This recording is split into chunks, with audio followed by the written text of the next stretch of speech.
Goedemiddag. Goedemiddag. We zien van de Tour het Vasteloven. Ja? En ik zie hier een fijne boerenvlag hangen. Ja? Ik dacht, wat is het verhaal achter? Wat is de binding met die vlag? Wat is de binding met de Vasteloven? Ja, dat kan ik wel even durven vertellen, maar Ja. dan maar even achterom. Oh ja, dan komen we even. Ik ben zeer verstoord. Ja, dat is Ja? goed. Dat is goed. Oké. Even kijken wat er achterin is. Ja, de boerenroodvlag zo gehangen. Ja, de boerenroodvlag zo hangen. Ja, ik woon natuurlijk op de hei. En ja, dus ja, dat is een hele leuke vastelovensvereniging. Ja. En ja, dat hoort bij deze buurt en ja, ik hou wel van de vasteloven, dus Ja. En wat heb je nog iets specifiek met de boeren? Of ziet je er les van? nee, ik ben er niet net van. Er zijn heel veel mensen die wat dat denken, maar dat is niet zo. Maar ik doe wel dat ik er samen met de boeren dingen. Ik heb, even kijken, de laatste 3 keer heb ik metgedaan met de Boerenrevue. Ik heb ook een beetje metgeschreven. En ja, dat vind ik wel leuk om op de bühne te staan. En ja, vasteloven, dat is echt wel een ding dat zit bij ons in de familie. Dus, Ja? Ja. De vader, de papa, mam en de broers. Papa en mam die deed aan de vasteloven al en ja, mijn man dat oor. Ja, de eerste Limburgse vrouwelijke buurtreedster. Dus die heeft dan wel niet met gedaan een kampioenschap of zo, maar ja, die ging van, wie noemen ze dat, van IJzer tot de mokerij. Die opgetrooid op zettingen en ja, daar heeft hij heel veel plezier altijd met gehad. En, ja, de Schanse familie, ik kom uit een hele grote familie, 19 jaar. Oh. En ja, echt een vastelovensfamilie. Ja. Als ze broer van mij daar in een kroeg, ik kwam voor altijd dansen, smiddags bij jij. Ja. En in Zwamen dan. Want ja, ik ben geen tegelser. Nee.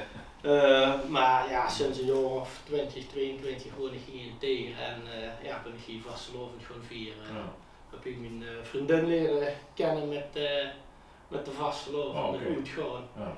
Dus ja, en zodoende ben ik ook direct opgenomen in een grote vriendenclub met een vriendin die het met vasteloven gingen vieren. Ja, die hebben allemaal wel binding met de hei, dus en Ja. vanzelf dat ze dan met de boeren Ja, daar dat is, weggekomen. Ja. En dan op de revue heb ik ook toneel op de bühne gestaan. Ja, daar heb ik op de bühne gestaan, dus ja. Ik heb een keer een rol gehad als onderwijzer en de laatste keer word ik een van Kulsje man die met de familie wordt van het boerengebeuren en die kwam door dan ook even de tuin een beetje kwarten. Dus, dat vind ik wel leuk om op de bühne qua toneel spelen. Ja, toneel spelen, dan zing ik, zit bij Joeks Court Toujours. Ja. Dat zijn ja, op dit moment 11 mannen.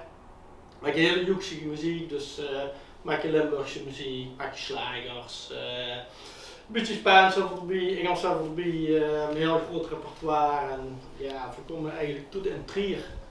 Dus we zijn nog regelmatig in Pruisen te vinden, of op feesten, of ja, met de hoes hier hebben we een paar keer opgetrooien. Ja. En ja, dat is heel gezellig.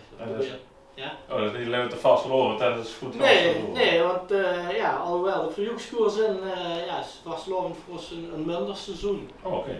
En ja, eigenlijk door het jaar, eigenlijk na de vasteloven begint het voor ons, voor de vasteloven natuurlijk ook wel een aantal dingen. Zo, dus bij de jokers, bij de koffietuiterie hebben we een aantal jaren 's morgens gedaan, het is dicht. De koffietijd? Koffietuiterie, dat is waar allemaal alle boerengezelschappen van Gans Venlo zo'n beetje 's morgens komen ontbijten. En ja, dat moest muzikaal opgeluisterd worden en dat hebben we voor een aantal jaren voor dat gedaan. Ja.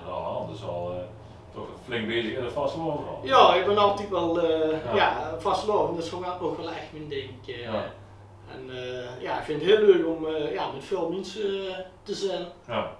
Dus dat zal ook omdat je in een grote familie komt. Ja, dat gewend ziet wat veel. En ja, dat vind ik altijd super gezellig en ik vind het sowieso ook leuk als mensen gaan organiseren. Dus ja, en dan vind ik, als iemand zo de buurt, ja, dan moesten ze ook komen loesteren, komen kijken. Ja, want dat is ook voor die mensen die wat dan op de bühne staan of die wat gaan organiseren. Ja, dat is ook publiek. Ja. Dus dat vind ik gewoon heel leuk. Ja, zeker. Ja. En zelf ook nooit gehad van de buurtredner zo willen leren of de voetsporen van ik man? Nee, dat dat is er nooit van gekomen. Wel, ja, altijd wel op de bühne gestaan, vroeger in een bandje gespeeld. En ja, nu met Nieuwskort de Jordan. Maar ja, de plank, hoe je dat ze dat bij ons toe zeggen, die plank die blijven trekken. Dus Ja, ja. ik vind het wel leuk om op de bühne te staan. Ja. Ja. En dan heb je broers en zussen? Of? Ja, ik heb 3 zusters. Ja, op dit moment nog 4 broers. We worden 5, maar ja, één de Hein Kroeg. Oh. Dus Hein, de Plevuus, dat wordt een echte broenenkroeg. Ja. Ja, daar komt de familie altijd bijeen en de vastlovend zeker. Dus op de dinsdag dan hij een zus van mij dat organiseerde door de soespoes oproepen. En ja, dan komen we ook altijd de familie. En dat wordt gewoon een heel komisch alternatief carnavalsachtig iets. En dat vind ik ook wel leuk. Ik vind het heel leuk. Zo'n vastelovensvereniging die organiseren van alles en nog. Dat vind ik top. Soms heb ik gezegd van ja, allemaal dat protocol, dat vind ik jammer, vastloven. Dus de verenigingen moeten er zijn om dingen te organiseren. Ja. Ik denk zonder de verenigingen, dan is er geen vastloven. Maar ja, ik vind ook wel een beetje alternatief of vastloven, dus ook samen en leuke dingetjes organiseren. Of hier in de tijd dat de optocht naar voorbij komt, de boerenoptocht. Ja, er is toch een boerderij, die stegertje gebouwd en de oortuffeltje en snapjes erop en als de boeren voorbij komen, oerdelen.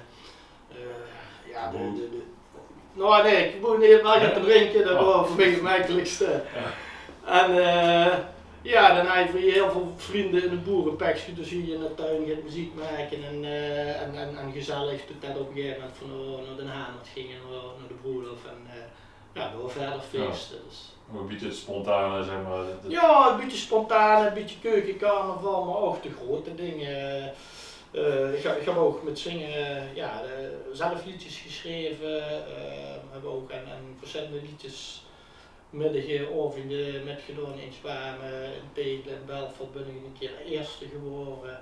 En zodoende dan ook op weer op de bühne van de Zoepkoer geweest en de parade, dat wordt gewoon dat is geweldig. Ja, dat zit er echt wel een beetje in de familie dan zo. Ja, dat zit bij ons wel in de familie. Ja. Dat is ook niet geschikt. Ja, dat zit bij ons in de familie, dat klopt. Dat is wel heel toepasselijk op onze familie. Ja, leuk. En als je dan een beetje zeg maar terugkijkt naar vastgeloven stiet, heb je dan nog herinneringen dat je zegt van dat zal ik nooit vergeten? Of, wat zal ik nooit vergeten? Dat is me allemaal bijgebleven. Ja, dat is eigenlijk zoveel. En ja, dan moet ik echt even nadenken van wat is me echt bijgebleven. Wat ik heel leuk vind met de vastloven, de showje. Dus vind het leuk met een gezelschap uit te gaan, maar ik ga niet in de gaan zo in de plaats blijven. Dus ik moet door de tuin, door de zaal, met de geren en dan die mensen uitspreken, die mensen gewoon spontaan met mensen gaan doen. Maar dat is ook altijd fijn als ze weer ergens terug komen en dan een vaste stek hebt.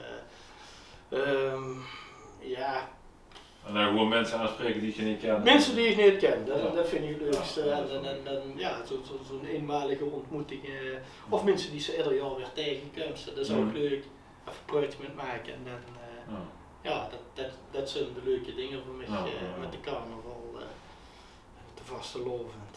Zo dat ze dat hier zeggen. Vastelovend, ja.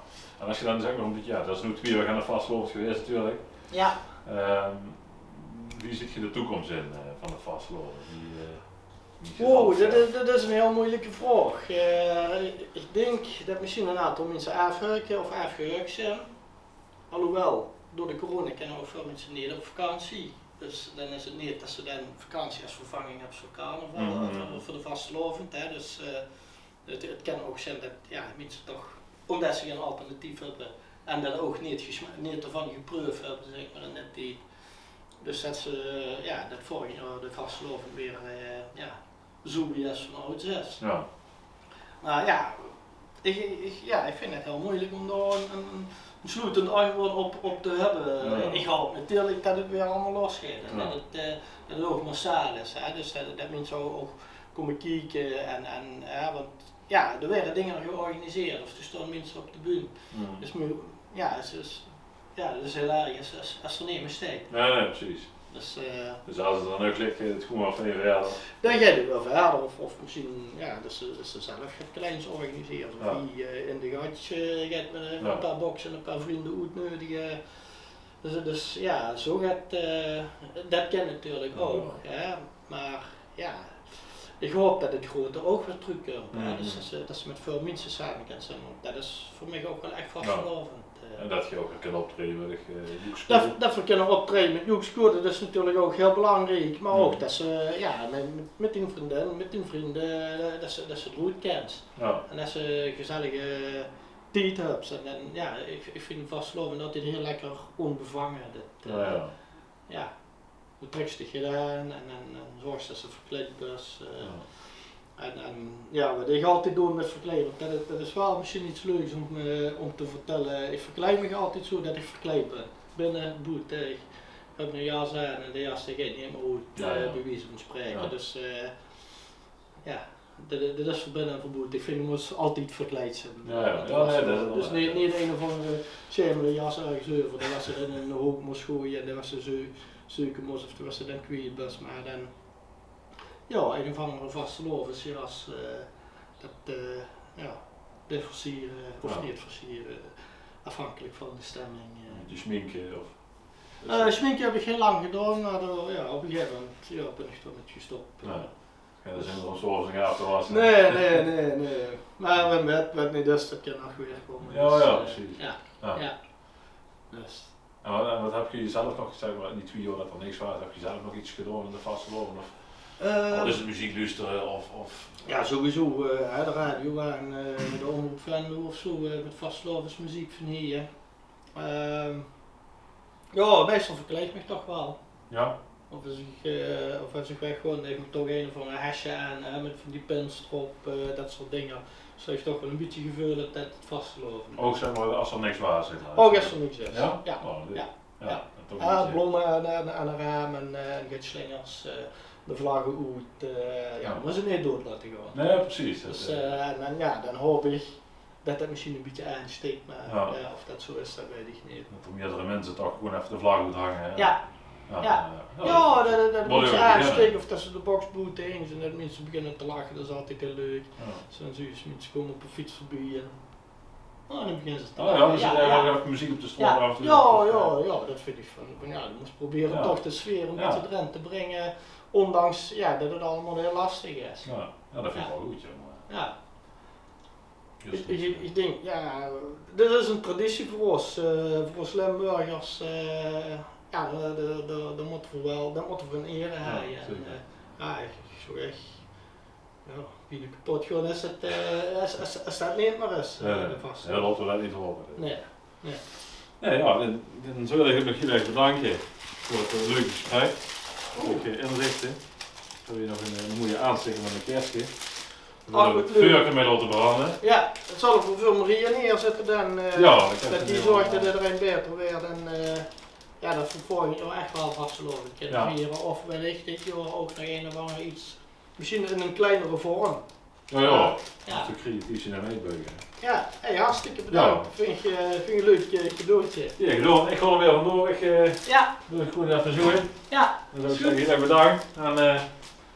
En die komen nog weer. Hoi.